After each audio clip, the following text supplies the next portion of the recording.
Welcome back to the channel, lads and ladies, and today, watching a replay sent in by Mantis, I'm going to try and do something I don't normally do, and that is really give some feedback on what Ozzy is doing well here and what he's doing, well, I don't want to say wrong, but yeah, wrong. It's the things that don't work. Generally, the way I play War Thunder, I just kind of try things and I find out what works and what doesn't. And I really value this replay because it gives a great series of examples about what works and what doesn't. So to start off with, Ozzy has climbed to 5k, which is a good place to start for a P-47. You could go even higher, and you can see there are players on the enemy team at a higher altitude, including that BF-109, who's definitely somebody to look out for. But other than that, it looks like it's just ME-264s, so Ozzy can get away with extending away from high altitude enemies and toward lower altitude enemies. But he's going to start off with the first, what I would call a mistake of the match here. This is one of those things that generally doesn't end well for you, and that is trading altitude for getting close to even a heavy target in the P-47. Now, the Ta-154A is a very maneuverable heavy fighter, but it is a heavy fighter nonetheless. And once it starts to lose altitude, it's a lot less competitive.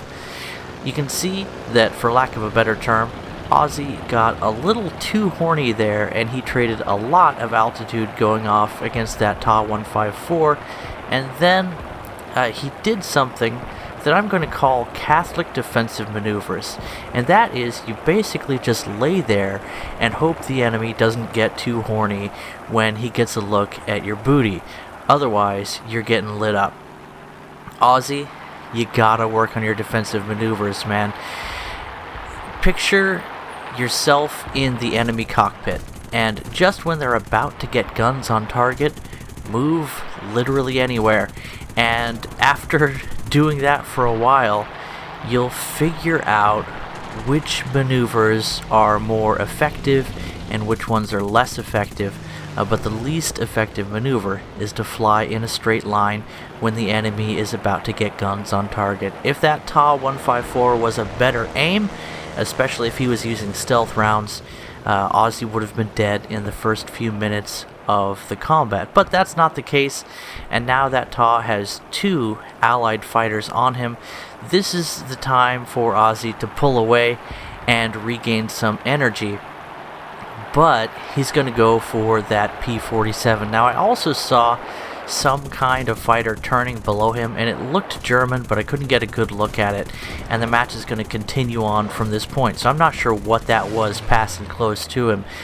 But also, you need to be aware of your surroundings. So, I hate to say it, but that's another ding on Mantis, because he didn't even look to see what that fighter was. You want to at least identify who's moving around you, and a little bit more movement is definitely helpful. He does pick up the kill on that enemy P-47 Hitler Bolt, and he sets his nose up into a shallow climb, which is definitely the right decision.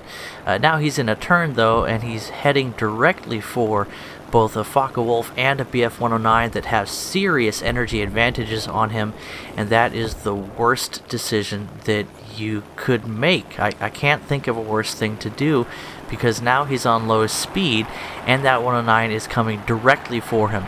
There is literally only one thing that can save Ozzy. Well, there's two things actually. One is if one of his teammates... Oh shit, where does teammates go? They're fucking gone. You're boned, bud. There's only one thing that can save you now. The only thing that can save Ozzy from this 109 that has such an energy advantage is if he locks up and slams into the ground. So, 109 pilots, watch your airspeed. Don't wep and dive, and just don't let yourself get into that situation where you're diving too steeply on an enemy. Sometimes just a little bit of energy advantage is enough, and if you were watching Ozzy's airspeed, he was around 200 miles per hour, which is not the sweet spot for a P-47. You really want 300 before you can even do something like pulling a vertical loop. So your defensive options are severely limited, and I'm going to also let the cat out of the bag here. I don't see Ozzy using the low-speed maneuvers that work well for a P-47 in this match, and that is flaps and rolling scissors, even with some playing with the throttle. So that's another thing to pick up, and I really don't want to sound like I'm being too harsh on Ozzy here, but it seems like he is using the kinds of things that you might get used to if you're used to flying, say, a Spitfire. Never touching the flaps, generally not touching the throttle, and just kind of aiming at the enemy and turning until you get a good look at them. Now, defensively, Ozzy does one thing right a few times in this match, and it works out for him fairly well, and that is to not bleed all of his speed, but to try to speed away from enemies in a straight line. Now, one thing I would add to that, to augment that and take that defensive flying to the next level, as this Focke-Wulf tries to do what everybody knows a Focke-Wulf can do, and that is roll very aggressively. But a spiral is too predictable. Focke-Wulf pilot, switch to rolling scissors. Also, Ozzy, rolling scissors is your best defensive maneuver as well, and as well as the Dolphin, a maneuver that works fantastically well in War Thunder, and probably never worked in real life for various reasons. But enemies tend to open up inside of 1 kilometer range if they're on your tail. Now, if you're in a P-47, even on the deck, if you're at a similar speed to your enemy, you can often outspeed them in a straight line. But that's going to take some time, up to 20-30 seconds to get outside of effective gun range if none of their allies come in. So when you are straight lining away from an enemy, what I would recommend is check the map real quick, see where your teammates are, see where your airfield is, head for one of those. If it's not a teammate, head for your airfield, or at least away from enemies. Other enemies, obviously, other than the one behind you. Now, if you do need to turn while you're straight lining, that's not straight lining at all, is it? But if you make a very gradual turn, your enemy will be less likely to set a proper intercept course, and you won't lose quite as much separation as you would if you just kept going straight and ending up under the nose of 4 BF-109s that are above you, or something like that. So, good that he will be using straight line speed to get away from enemies. You can tell that Ozzy is familiar with many of the strength of his aircraft. It's just that as a pilot, it seems like he's not practiced in some of the more diverse maneuvers that a lot of American pilots can benefit from. I talked about rolling scissors. That's really number one. I use that maneuver constantly, and it's so adaptable because what it does is maintain your energy state fairly well, depending upon, you can see he's using it here to slow down, depending upon how hard you pull, and it increases the distance that you travel compared to your opponent if they don't match your rolling scissors. So it can cause an enemy to overshoot if they don't match you. If they do match you, it can help drain their energy. And if you're very familiar with the optimum turning speed ranges for your aircraft, as well as your optimum power ranges, which are different for every aircraft and thus can be exploited in a rolling scissors, as well as being familiar with when to use flaps and throttle down, throttle up, that can really increase the reliability of your defensive maneuvers. Now, the other thing that you can do is what's commonly referred to as the Dolphin. I'm not sure if this is an official textbook maneuver or not, but it works fantastically well in War Thunder, where you have a third-person camera and you can see when somebody's opening up on you unless they're using stealth rounds, which is less common in War Thunder than I would expect it to be. It does help to have those tracers to get on target. But you'll see later on here, when that little bit of vertical movement, a little bit of play with the elevator, not pulling hard enough to really ruin your speed advantage, but also dodging.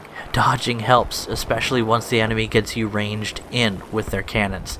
And that's what we're going to see. Now, to review, Ozzy has picked up a couple of kills on some enemy fighters that were being engaged by multiple people. The top 154 he probably could have pulled away from, and he did end up pulling back from that one a little bit. The Faka Wolf is another one where in retrospect, he probably could have let the P-51 handle that and recovered some energy and saved some ammunition. So he would have been in a totally different position here. He dives for the enemy heavy bomber, but now he's going to turn around to face the P-47, and he doesn't go for the head-on here. Now he has two options here. He seems to have a little bit more energy, so what I would have recommended is either to roll below and try and tightly turn below the P-47 and come up onto his tail, or what I probably would have done is just avoid the head-on and then go into a spiral climb. And much like the rolling scissors, the spiral climb is a fantastic energy fighting maneuver. Every aircraft in the game is an energy fighter. So don't think that just because you're in a P-47 you shouldn't be using energy fighting techniques. And in a situation where you have just enough energy more than your opponent, you can see Ozzy does get separation fairly quickly from this enemy P-47, so he had more energy.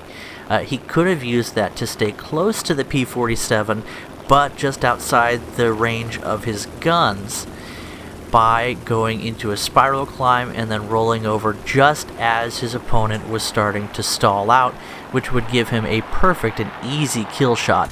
Instead, Ozzy gave the enemy separation. The separation was not to his advantage there in that engagement, and he could have died in that head-on. I hope you understand what I mean here. In other words, if somebody's just as good at head-ons as you, in fact, if they're flying basically the same plane, don't give them the advantage of separation.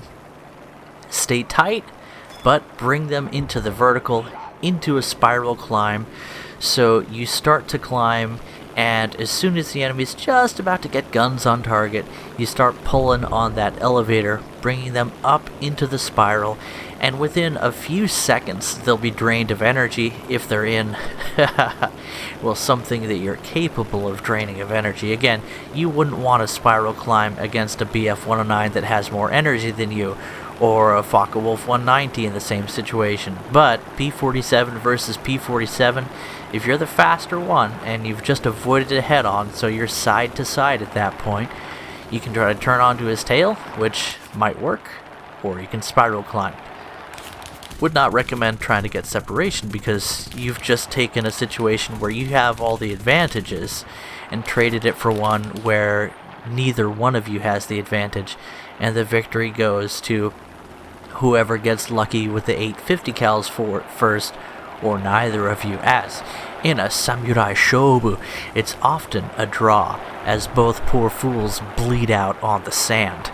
But now, against a Do 217, there's really no wrong way to take this very weak bomber down, other than lurking on their tail or just above them, where he has the most number of defensive guns looking your direction. But the tankiness of the P-47 and its ability to quickly take down foes comes through for Ozzy Mantis here, but I'll shoot in that word of advice: don't lurk on the tail of a bomber.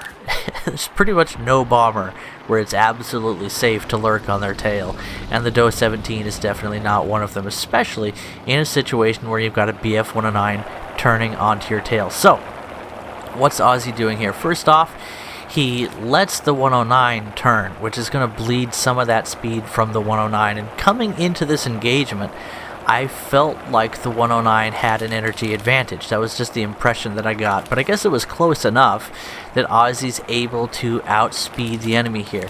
And he is doing a bit of that dolphining that I've been talking about here. I probably would have added a little bit of rolling into this. If you can roll to where your wings are offset from your enemies, it makes it a lot more difficult for them to aim. And they're also going to have to do things like rudder inputs to stay on target if their wings aren't lined up with yours, which means they're going to bleed more speed, because rudders bleed more speed than just flying in a straight line does, especially for certain aircraft like the ME-163. Now, this is absolutely the worst thing that he could have done. He was making some separation, but he was also taking some damage, and then he brought it right into the vertical where a BF-109G is totally comfortable pulling up. There's absolutely nothing that can keep him from getting his guns on target on a P-47 that's stalling out in front of him. By that point, it was probably too late. I think, again, the way to go would probably be rolling scissors, keeping the enemy's wings not lined up with yours, which can be a bit of a challenge, but because the two aircraft have different roll rates, even though the 109G could probably out-roll you, he wouldn't roll at exactly the same rate. So rolling, pulling a little bit with the elevator, kicking that rudder a little bit, and then once he's within about 0.6, pull hard, full flaps, pull off the throttle, and try and get behind him. And then it's a matter of a turn fight, a stall fight. If you're slower than the enemy, you can use those big wings and thick flaps of the P-47 to pull off some fairly impressive low-speed maneuvers in a dire situation like that. At the very least, you got a better chance than if you just fly in more or less a straight line and hope that his very deadly nose-mounted cannons can't find you. But anyway, you can see I got a baby to feed. I know I said a lot of stuff that sounded pretty negative, but these are all things that I've worked through myself. The only reason I called these things that don't work when Ozzy was doing something that doesn't work is because they've not worked out for me enough times that I go, okay, let's try something else. And then those things I recommended, you know, they're not a guaranteed win either. But to sum things up, good use of aggression. That was not lacking, and it came through for him in some good kills. Maybe a little bit too horny. If there's already one or two allies on a less maneuverable target, pull away right away and just start climbing again, because you're the P-47, you're the guy that's supposed to boom and zoom. You need to get that altitude back all the time. Another thing, learn more maneuvers, practice things like rolling scissors, practice things like spiral climbs in every aircraft. And the P-47, while it's not the best at these energy fighting techniques, it's also not bad. And it handles surprisingly well at low speed because of the amount of torque it has. I'm not saying it can prop hang, but it can stall fight surprisingly well. And against something like a BF-109 G6, that's an aircraft that recovers energy fast, but also, if he's going to get guns on you anyway, get behind him, as opposed to trying to linger in front of him and hope that he misses. But that's oh, one more thing. Learn your guns. That just comes with practice. So more time on target, and the best way to get time on target is to play a custom match or go into the advanced test flight and just shoot things down. Getting the lead on American 50 cals pays off really well because they're so popular, and they also have a very similar velocity to the American 20 mils that are also very popular. And being able to take down enemies faster always helps. In fact, that helps even more than learning good maneuvers. I like what I see, and I remember being at the skill level that I see Mantis with, and I think he's just naturally a better pilot than me. So if he decides to flesh out his portfolio, he will advance very quickly. Anyway, I only shared this because I think it'll be helpful, and I hope you enjoyed the video. Bye bye.